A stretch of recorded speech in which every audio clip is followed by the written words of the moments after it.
a guard whispered. He just slipped something into your drink. They say money changes people, but no one warns you about how it changes the people around you. I worked damn hard, late nights, missed birthdays, everything, just to build that company from scratch. When I sold it for $43 million, I thought it was finally time to breathe, to enjoy the family I'd sacrificed so much for. So, I booked the best table in the city's fanciest restaurant. My son and his wife showed up looking sharp, smiling like everything was perfect. We toasted to family. And for a moment, I believed we made it through all the hell. Then, while some slow song played, they got up to dance. I didn't even notice until a security guard leaned in and said, "Sir, I just saw him put something in your drink." My son, my only kid. 20 minutes later, I was out of there, without saying a word. What happened next? It tore everything apart, more than just my life. I remember the day I sold the company like it happened yesterday. I was sitting in that glass office, looking out over the city skyline, and there was this weird mix of pride and relief crushing down on me. All those late nights, the fights with partners, the doubts, it felt like it had finally paid off. But honestly, I didn't feel like celebrating. My head was crowded with something else. I kept thinking about my son.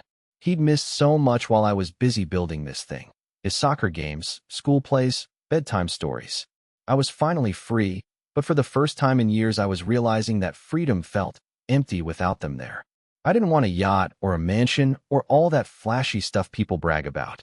I just wanted to sit down and have dinner with my son. Maybe a quiet night, where the only thing I had to focus on was him. My dad called me the day the deal closed. I could hear how tired he was, even through the phone. He's always been this strong guy, the kind who never lets you see his cracks. But that day, his voice sounded different, softer, like a mask slipping. I tried not to let on that I noticed. "Son," he said, "congratulations. You did good." It wasn't just words. There was something behind them, a vulnerability I rarely saw. I wanted to tell him I did it for us, that all those years I pushed myself to the brink, it was for him and Mom, to give them some security. But the words stuck in my throat because, honestly, it still felt surreal.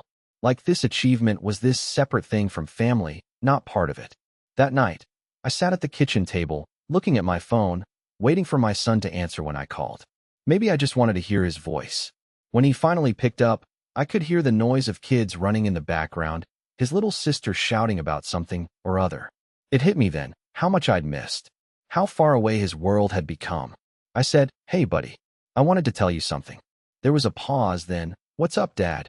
"I sold the company today." There was silence. Then he said, "Cool. You're rich now." I laughed, but it wasn't a happy laugh. More than that. I'm coming home." He didn't say anything else, just hung up. I stared at the phone, feeling this tight, not somewhere deep inside me. My pride, the relief, they were tangled with shame that I'd let work push me away from the people who mattered most. I thought about calling back, but I didn't. I needed to let it settle. Maybe he needed time too. I stood up and looked around the empty apartment. The place I'd barely touched because I was always on calls, on emails, chasing the next big deal. It all felt cold, meaningless. I wanted to believe that selling the company would fix things, that it would give me a chance to be the father I wasn't before. But deep down, I knew it wasn't that simple. Money couldn't erase the time lost. The distance between us didn't shrink just because I had a big check in my account. That night, I stared at the ceiling, thinking about my dad's voice, my son's silence, and the weight of what I'd built alone. I had conquered everything but the one thing I wanted most, a real connection with my family. I didn't know if that connection could be repaired or how, but I decided I had to try, before it was too late. I spent the whole afternoon putting it together. I wanted it to be perfect, everything from the restaurant to the wine. I booked this little private room up in some swanky place downtown. You know the type, where the waiters glide around quietly and the lighting's low but not too dark. I thought maybe if I made it special enough, my son would finally drop the guard he always keeps. At least for one night. When he arrived, he was wearing that same stiff half-smile he always uses when he doesn't want to give you too much. He said, "Thanks, Dad," like he was reading from a script. I could see it right away in the way he stood by the door, body locked up, folded arms, completely not relaxed. It hit me that maybe this wasn't just me trying to get closer. Maybe he didn't trust me yet. Maybe he never would. We got to our table. They had a little string quartet tucked away in the corner, which I thought was a nice touch, but the music didn't quite blend with the quiet tension hanging in the air. I poured wine for both of us, the one I'd splurged on, the one I thought he'd like. He took the glass without really looking at it, fingers brushing the rim like he wasn't used to it. I watched him and thought, that's my boy? I wanted to bash the table and shout, hey, look at me, but I didn't. He hugged me when we sat down, like he was doing me a favor. His arms weren't tight. They didn't last. It felt rehearsed, polite, not warm. It made a pit twist inside me because I realized that whatever connection we had was maybe already breaking, even before it fully formed. The hug was like a formality, like showing up to a meeting you don't actually want to be at. The food came, dishes plated with some kind of artistic nonsense that made it harder to eat than anything. I tried to make conversation easy, light. Asked about school, about his friends, about homework. He'd nod, give me one-word answers, wires crossed somewhere between polite respect and something blank. I felt like I was talking into a wall. At some point, I told a story from when he was a kid. Something stupid about him refusing broccoli and hiding it under the table. He smiled, kind of, but it didn't reach his eyes. It looked like he didn't trust letting himself enjoy that. Like maybe he was scared that if he let go, the moment would shatter and we'd be back to this stupid distance. I kept trying to reach in, to cross the gap. I don't know why. Part of me thought the night could fix something. The wine, the setting, the whole charade. But that night, all I really got was the echo of a boy who'd turned himself off from me, carefully, like flipping a switch so it wouldn't hurt. I could feel my own smile getting tight, forced, like I was playing a part too. That was the worst part. Knowing I was trying to script a relationship that maybe didn't want to be written this way. I wondered if he felt that too, or if he just pretended not to notice. When the music ended, the waiter came by with the dessert tray and he said, "I'm good," without looking at anything on it. I saw the hesitation in him as he said it, like he didn't want to do anything that would make him stick around longer than he had to. When it was finally time to leave, he gave me another quick hug, the same one, polite, ended before it could be anything real. I stood there as he pulled on his jacket, the way he glanced down at his phone like he had a million better things to do. It felt like every moment we spent together peeled back a layer, and under it was just silence and space between us. I thought maybe this dinner was going to be a start. But as he walked away, I couldn't shake this sinking feeling that I was already watching the last frames of something I hadn't even fully held. It wasn't that simple, though. I wanted to believe tonight mattered. God, I wanted that. But the distance? It was there, thickening with every polite word, every quick smile, every hug that didn't touch the heart. And I stood there alone, wondering how far apart we really were. We sat around the table, the three of us like some awkward sitcom cast forced to pretend everything was fine. The clatter of cutlery felt too loud, like it was amplifying every little silence between us. My son was quiet, more than usual, which made me pay closer attention. His eyes kept darting to his wife, this weird, tight smile plastered on her face like a mask.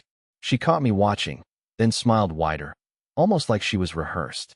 "So, Dad," she said, her voice syrupy, "this place is lovely. You really outdid yourself." She tucked a stray hair behind her ear, but something in the way she said it felt off. It was too polished, too deliberate, like she was sizing me up, testing the waters without actually dipping in. I'm not dumb. I could almost feel the cool draft of something crawling across the room. Unease, suspicion, whatever it wasn't just in my head. I caught my son's eyes just once, and the look he gave me was blank. No defense, no guilt, just empty. That emptiness made me swallow something bitter. The food sat between us, hardly touched, as if the meal was just a backdrop to this strange dance. My daughter-in-law kept complimenting the dishes, going on about how every ingredient was so thoughtfully chosen, which would have felt nice if it weren't so forced, like someone reading lines for a play they hated. I forced a chuckle, trying to keep things light, but the pit in my stomach only grew. I almost wanted to ask what was going on, but the words froze before they could leave my mouth. My son, he barely said anything. He picked at his plate like he was waiting for something, or waiting to leave. The way his jaw clenched when she started talking about family priorities and planning for the future made my skin crawl. It wasn't the conversation, really. It was the way it felt staged, like I was an audience rather than family. I could practically see the greed rolling off them like heat off asphalt. Not the blatant, obvious kind, but the kind that hides behind pleasantries and canned smiles, pretending to care. Their smiles were perfect, like waiters trained to hide disgust. They made everything feel like a performance.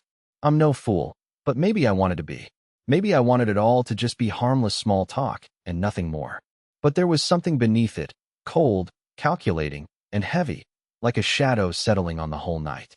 I could hear the clock ticking, slow and obvious, and with every passing second, the weight in my chest got worse. At one point, my daughter-in-law reached over and touched my hand lightly. It wasn't a warm gesture. It was measured, like she was testing boundaries, claiming territory without words. My skin prickled, but I pulled my hand back quietly, not wanting to cause a scene.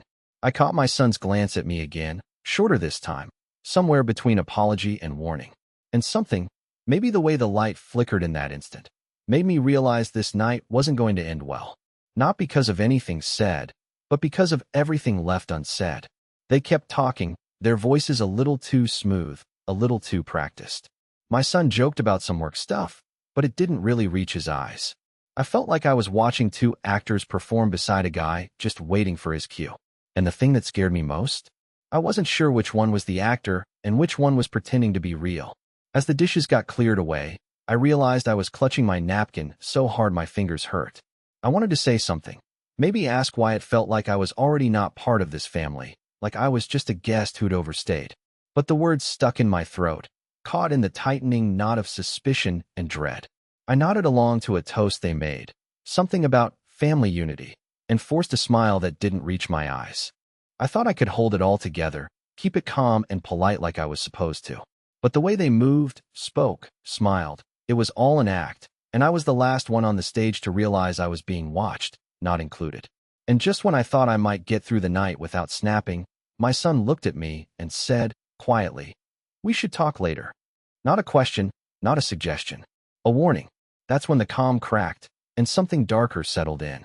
I thought I could read the room, but this was a whole new game, and I didn't know the rules. We moved to the dance floor with the slow song humming between us, and for a moment, it felt like the whole room melted away. His hands were steady on my waist, and I leaned into him, letting the music carry us.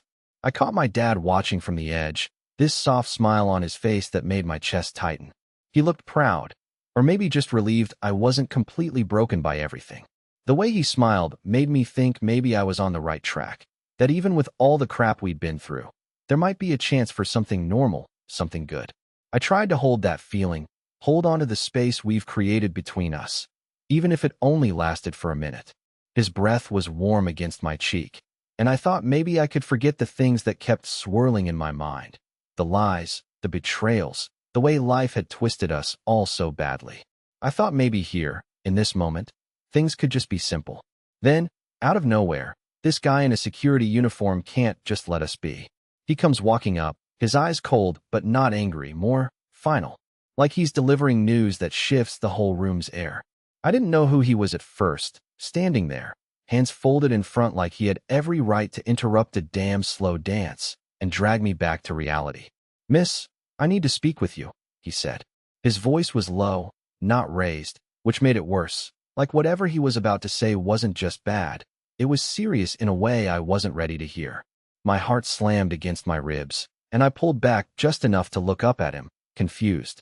I don't even remember pulling away from him, my boyfriend, not because I wanted to, but because something just shifted inside me, tight and sudden. "Is everything okay?" my dad asked from the sidelines, the smile gone now, replaced by a tight line across his mouth. He was already alert, already bracing for something bad, even before the guard said another word. The guard looked at me, blinking slowly, like he'd rehearsed his lines in his head, but now they sounded wrong. I could hear the tension in the background, the song fading out, the chatter dying down as people noticed what was happening to me, around me. "Someone needs to talk to you about your behavior tonight," the guard said. The words felt sharp but vague. I glanced back at my boyfriend, whose eyes were wide and fixed on me, suddenly worried without a word. Then the guard leaned a little closer, so just I could hear, and that's when it hit me. What he said next wouldn't just ruin the night. It would unravel everything I thought was true. "They believe you're a threat," he said, "that you're putting people at risk." I blinked, dumbfounded, like I'd missed some part of the conversation entirely. Me? A threat? That didn't make sense.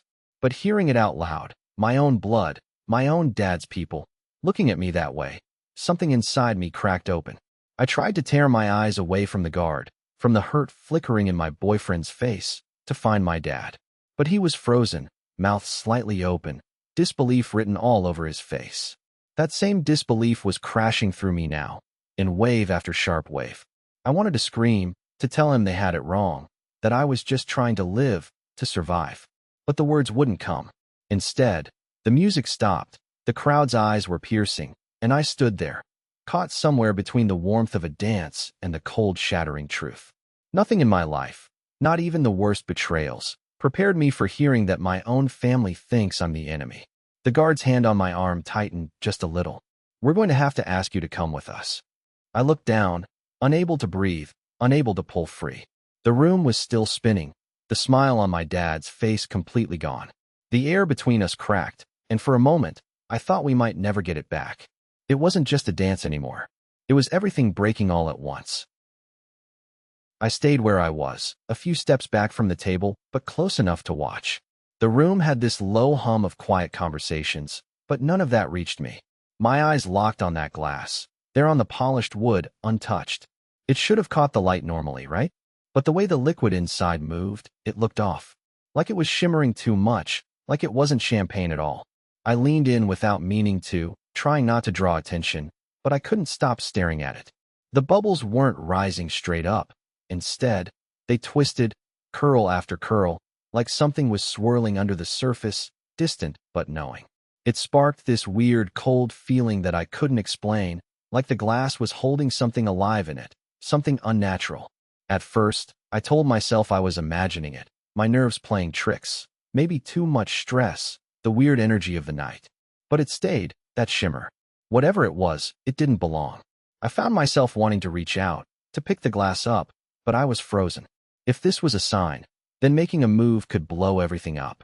I couldn't risk it, not yet. The others around me didn't seem to notice.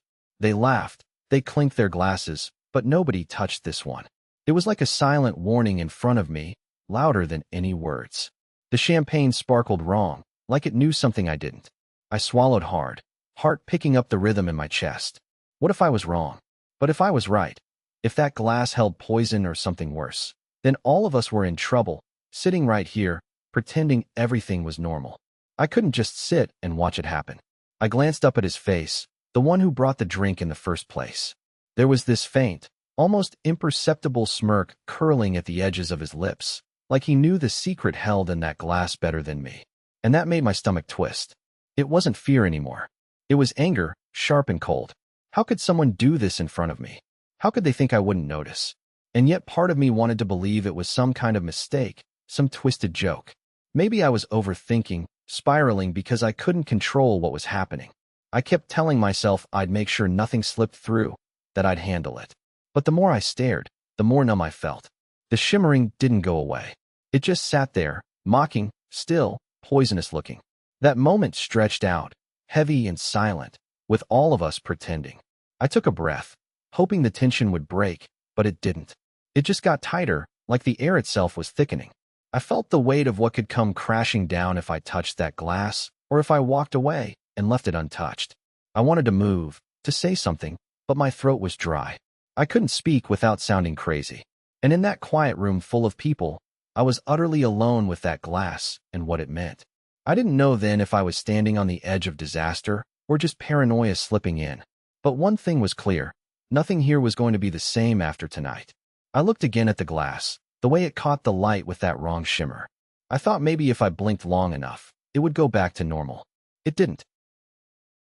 I sat there for a moment, heart pounding in a way I couldn't control, but my face felt calm, like I'd plastered on a mask that was finally steady enough not to crack. I saw her eyes flicker, like she was waiting for me to say something, to lose it, to blow this open right here. But I didn't. I didn't want any scene. Not anymore. I reached for the check before she could grab it, fingers shaking so damn badly, I thought I might drop the damn thing. Took a few deep breaths, long, slow, like I was somehow trying to steal air back from drowning. The restaurant was loud, But all I could hear was this weird quiet in my head, like a switch just flipped from panic to calculating focus. I pulled out my card, slid it across to the waitress without looking. Money, mechanic's shop, therapy, everything past and future costs rolled into one quiet payment. No words. No, we need to talk. Or how could you? I just paid and folded my hands on the table like I was done playing the game she wanted. She watched me like maybe I was done being her victim, and honestly, part of me felt a chill at that. Did I look dangerous now? Calm and unreadable. I didn't care, not really. I stood up slowly, careful not to knock the table. My legs felt like they wanted to give up, but I kept myself steady. I'm leaving, I said, voice steady. No crack. And yeah, it was cold, but it was the cold I needed to stop drowning in confusion and hurt. She opened her mouth, maybe to say something, but I turned and walked out before I gave her any chance to twist things again. The cold air hit me right away when I stepped outside. No relief, no comfort, but at least it pulled me back into reality. Even now, I can't get that moment out of my head, the way she waited for me to break, and how I didn't. I didn't scream or beg, didn't throw blame or apologies. I just left. There had been enough poison spread between us in that room already. The streets were eerily quiet as I walked to my car, head spinning, but thoughts pinballing sharper now. I was done being fragile, done being the victim who sat there waiting for things to get better without lifting a finger. Driving away, I didn't know if she saw the look in my eyes. Maybe I had startled her, or maybe she just saw me as cold, which honestly felt better than anything I'd felt tonight. Because I understood then, sometimes staying silent, stepping away, not reacting, it's not weakness. It's power. I didn't call anyone. I didn't text. Didn't even curse to myself. I just drove, one hand gripping the steering wheel, the other tightening into a fist until it hurt. Every mile felt heavier, and yet somehow clearer. I kept replaying our last exchange over and over, that quiet submission that wasn't surrender, but strategy. It felt like I was standing on the edge of something I hadn't admitted to myself before, like I was shifting roles from the person who's hurt, confused, controlled, to someone who gets to decide what happens next. I thought going back would fix things, that letting her have the last word, that angry night, would let me finally breathe. But no. Silence, calm, those were my weapons now. I left before the poison could work. I told myself quietly, gripping the wheel tight enough to leave marks. But the damage already had. And the worst part? I could still feel that poison inside me, crawling under my skin, making me question everything. But I didn't turn back. Not yet. Something had snapped inside me, and I wasn't sure if it was fear or the first flickers of something like resolve. I parked my car a little too far from home, just to sit there in the dark, breathing in and out like I was trying to reset myself. And just like that, the silence swallowed me, sharper and colder than anything she ever said. I keep going back to those last few months before everything blew up. It wasn't one big fight right off the bat. More like this slow, creeping thing that soaked into every conversation, every look. Money was always the topic, but not in a hey, we need to budget way. It was sharp, tense, like walking on thin ice. My dad started bringing up inheritance more often, but not like you'd expect.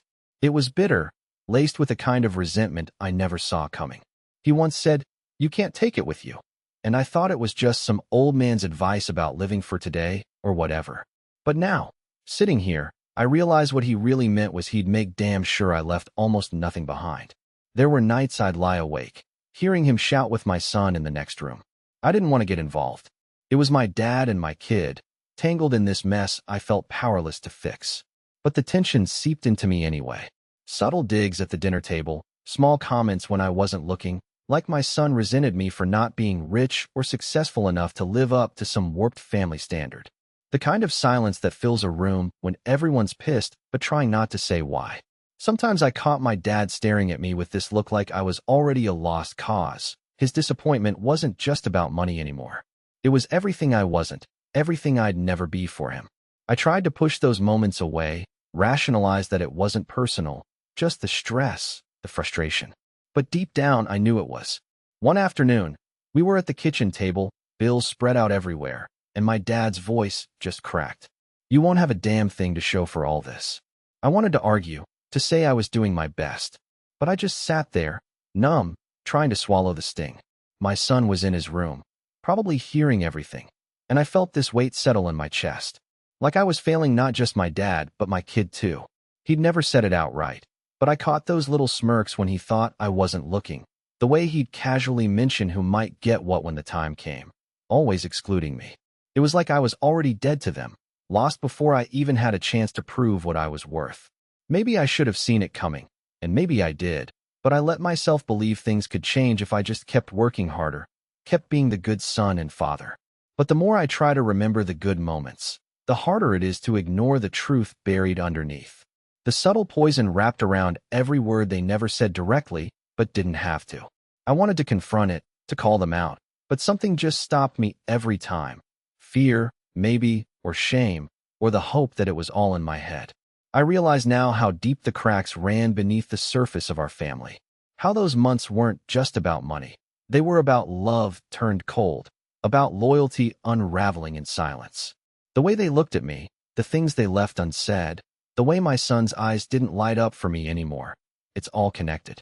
That night, after another argument that felt endless but went nowhere, I sat alone in the dark, thinking about everything. My dad's words echoed louder than ever. You can't take it with you. Except this time, I saw the full meaning. Not just about dying empty-handed, but about being left behind anyway, by the people who mattered most. I thought maybe, finally, I'd hit the bottom. But the silence that followed those months was heavier than any fight. And it told me this story wasn't over, not by a long shot. I didn't want revenge. I wanted confirmation, the kind that breaks you cleanly. I needed proof, something solid to hold on to so I wouldn't get lost in guesses and slippery doubts that kept eating at me every night. I started with a private investigator. It felt surreal, hiring someone to follow the person I was supposed to trust most. Sitting there, handing over his name and the address of the restaurant where he said he worked late, I felt this cold knot tighten in my chest. Like I was committing some betrayal just by asking someone to watch him. But I told myself it was for my own sanity. I couldn't live in that limbo, pretending nothing was wrong when everything felt like it was collapsing. A week later, I got a call from the PI. He sounded professional, but I could hear the hesitation, like he was holding something heavy. There's footage, he said, voice steady but distant. From the restaurant's back door cameras. Late night. I barely spoke. I just said, send it. When the video arrived, I watched it alone in my dark apartment. The timestamp was clear, well past midnight. There he was, coming out of the side exit, looking around nervously, like he thought no one was watching. Then, 10 minutes later, a woman appeared. I could barely make out her face, but the way they moved together, slipping into a car parked just down the street, it told me everything I needed to know. They weren't customers. They weren't coworkers. That night wasn't about something innocent. I felt my breath catch, but I didn't cry. Not yet. Maybe it was shock, or maybe I'd finally grown numb. I watched that loop over and over, grounding myself in the cold facts. This wasn't hearsay or gut feelings anymore. It was him, choosing her when he said he was with me. I'm not proud of what I did next. I tracked down the woman, found her through the investigator's contacts. There was a slew of texts, passed along quietly. Photos from nights I wasn't there, dinners, walks, laughs I wasn't part of. The more I saw, the colder I felt. Not angry, strangely detached, like I was watching someone else's life unfold. There was a methodical rhythm to everything, like breaking apart a puzzle that was messy and ugly at the same time. I stopped wondering why and started just accepting the picture laid out in front of me. That night I sat in silence. The video paused on a frame where they were holding hands outside a cafe long after closing time. The light wasn't flashing, the other customers gone. Just them pretending no one else existed. I thought about calling him, yelling, begging for answers, but that felt like a weakness I wasn't ready to show. Instead, I deleted the video from my phone, but somehow the image stayed stuck in my mind. I wanted to feel rage, but it was swallowed by this deep sorrow, not just for him or for her, but for what we had lost. The future I imagined slipping through my fingers, like sand. I kept wondering how he got so good at hiding it, how I missed all the signs. Maybe I was too caught up in hope, or maybe I was just blinded by love. Part of me blamed myself, like if I'd been paying more attention, asking more questions, this wouldn't have happened. But that only scratched the surface. The next day, I called the investigator again. I wanted to know everything he could find. Not to confront, not yet. I needed every piece before I collapsed completely. There was a quiet caution in the way I spoke, careful to keep my voice flat. I wasn't ready for the fallout. I just wanted the truth held steady in my hands, no matter how much it hurt. When the investigator mentioned that the affair wasn't just one-off, but stretched over months, the weight finally pressed down on me. It was no shock, but hearing it verbally made it real. I closed my eyes, tasted bitterness in my mouth, but deep inside I felt a small flicker of release, like the last thread of denial snapping. I sat back and thought. I was standing on the edge of something I couldn't step back from anymore. The truth didn't offer answers or comfort. It only left questions about what comes after the breaking point. I thought it was over, but the silence that followed said otherwise. I sat down at my desk. The weight of the pen in my hand felt heavier than it should. There was this old will, years old now, probably filled with all the usual, my name, my sons, fractions and percentages. I looked at it for a long time, thinking about everything it represented. All those late nights, the sacrifices I made, the quiet disappointments I tucked away because I thought it was worth it. But it wasn't. Not anymore. I ripped the will open to a blank page and started writing. I don't want my son to have a single damn thing when I'm gone. Not a penny. Not because I want to punish him, but because he proved, over and over, he doesn't deserve it. I built something that was supposed to be for us. For him. It's not just money or property. It's my sweat, my mistakes, my struggle. And for what? For him to throw it back in my face? To act like he was never a part of this? No. If he won't honor what I've done, then I'll leave it to someone who will. I'm making the charity the sole heir. The one that funds homes, meals, education for kids who don't have a choice. People who actually build something from nothing every day. My empire isn't gone if it helps them, even after I'm not here. That, at least, would be something real to leave behind. Filling out the papers, I felt this mix of calm and this heavy sadness gnawing inside me. I never imagined it'd come to this, cutting off my own son completely. But every part of me agrees that it's right. It's like cleaning house, finally getting rid of the dead weight.